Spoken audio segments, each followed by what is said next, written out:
Hello everyone, কেমন আছেন সবাই? আশা করি সবাই খুব ভালো আছেন, সুস্থ আছেন, আর আমরাও ভীষণ ভালো আছি। সকলকে জানাই ভূত চতুর্দশীর শুভেচ্ছা। আর এই হলো আমাদের বাড়ির ডেকোরেশন। তো খুব সুন্দর লাগছে সাজানোটা। আর এই হচ্ছে কঙ্কাল, ভালো করে দেখছেন, কঙ্কাল আবার নাকি বিড়িও খাচ্ছে।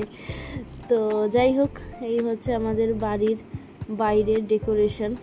শাখা পলা, ঘট, স্কেলেটন সব কিছু দিয়েই সাজানো হয়েছে। টুনি লাইটও আছে। আর এই যে আমার দাদার মেয়ে বাজি ফাটাচ্ছে।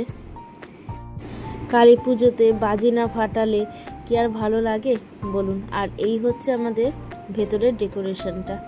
তো এখনো পর্যন্ত মা আসেনি, মাকে আমরা এখন আনতেই যাব। তো সবাই মিলে এখন আমরা সন্ধ্যাবেলা রেডি হয়ে গেছি প্রায়। তো খাওয়া দাওয়া পর্ব এই চলছে, খাওয়া দাওয়া সেরে তারপরে এখন আমরা মাকে আনতে যাব। চলুন। আর এই যে আমার দাদার মেয়েরা ঢাক নিয়ে রেডি একদম।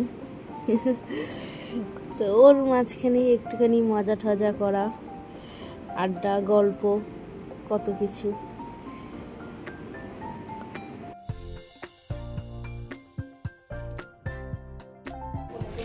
রেডি হয়ে আমরা এখন বেরিয়ে পড়েছি, ঠাকুর আনতে যাবো।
এই বছর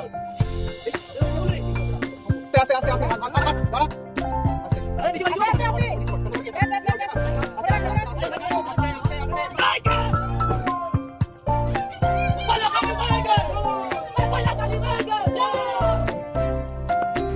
তো যেমনটা দেখলেন, আমরা হই হই করে গিয়েছিলাম মাকে আনতে।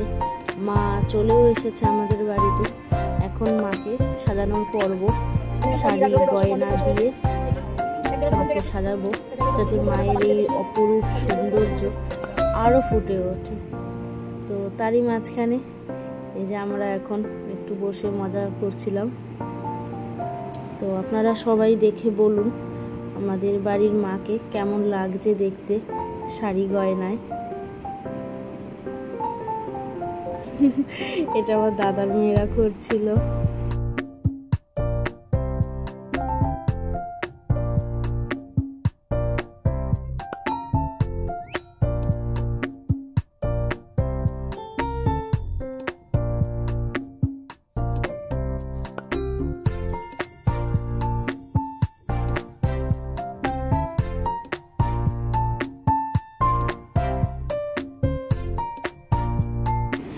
এই হলো মায়ের ফাইনাল লুক শাড়ি গয়নায় সেজে ওঠার পর।